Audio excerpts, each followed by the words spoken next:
svima, ja sam Ema. I ja sam Patricija I dobrodošli na naš kanal. Za današnji video vam spremamo teorije zavjere, znači pričat ćemo o nekim teorijama zavjere koji se već duže vrijeme nalaze na internetu, to jest o celebritima. Ima ih puno, probale smo pronaći neke najzanimljivije, neke koje još nismo čule.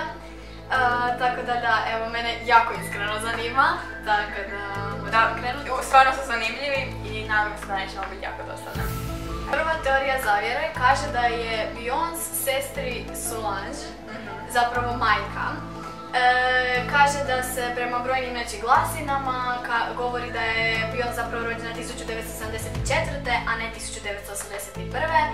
Što bi značilo da je ona dovoljno stara da svojoj sestri Solange bude majka, što meni iskreno baš nije logično. Da, ni meni. Prije se da umjesto da se pričalo da je Beyoncé bila trudna kao tinejdžer, zapravo samo reklo da je ona njezina sestra. I da. To je zapravo to. Ne znam, jel tebi ovo nekako malo čudno? Pa je, baš mi je čudno. Ne, nikad da. Who knows? Who knows, ali meni je iskreno to malo čudno. Sljedeća teorija je teorija o Lady Gagi. Svi znate da Lady Gaga ima puno tih priča na internetu gdje je ona uključena vezano i za Illuminate i općenito sve što je za Lady Gagu. I najviše teorija zavjere zapravo ima o Lady Gagi. Da, meni je ova iskreno stvarno užasno zanimljiva. Prije nego što je Lady Gaga bila Lady Gaga, znači prije nego što se uopće počela baviti pjevanjem i počela uopće u te muzičke vode i postala poznata, snimala je neki album, odnosno potpisala je ugovor za izdavačku kuću sa još jednom ženom. I ona je sa tom curom, Linom Margena se zove, snimala taj novi album.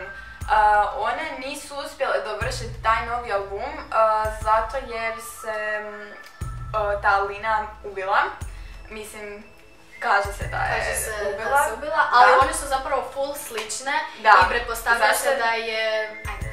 Da, znači ta Lina je imala užasno čudan stil, nosila, znači isto se oblačila ludo kao što se Lady Gaga oblači sad.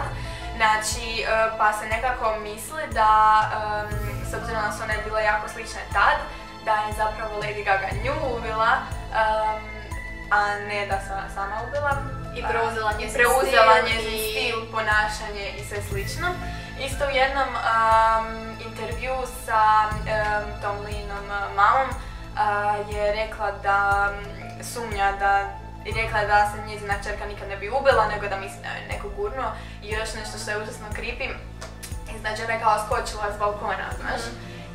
A svi kažu da je zapravo Lady Gaga gurnula s balkona, a imaš u njezinom spotu Paparazzi, gdje ona se tam ljubi s nekim frajerom i on nju baci s balkona. Meni je ovo iskreno jako creepy, znači takva da je slučajnost.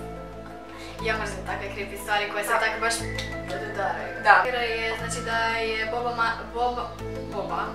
Boba Marleya ubila CIA. Govori se da je njemu znači zapravo CIA organizirao da mu dovedu čizme pred vrata i da je u čizmi bila žica koja je bila premazana kancerogenim tvarima i da je ona virila tako da ga ubada u prst, u palac, a to je taj isti palac u kojem su mu pronašli te kancerogene tvari. I da, te kancerogene stanice i on je zapravo preminuo 1981. godine od raka kože. Meni je ovo iskreno jako zanimljivo, kako se mu baš... I zadnja, posljednja, je to peta? Da. Peta teorija je opet vezana za Biebera, znači i vezana je za Illuminate. Illuminati su kao zajednica ljudi koji zapravo, šta rade uopće? Pa znaju ljudi. Da, uglavnom Illuminati.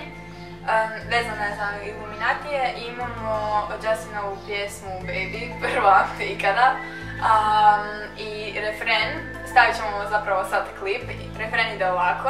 Down, down, down. And I just can't believe my first love won't be around and I'm not... A kada se pusti ta ista snimka unazad. Zvuči ovako i zapravo ovo su riječi.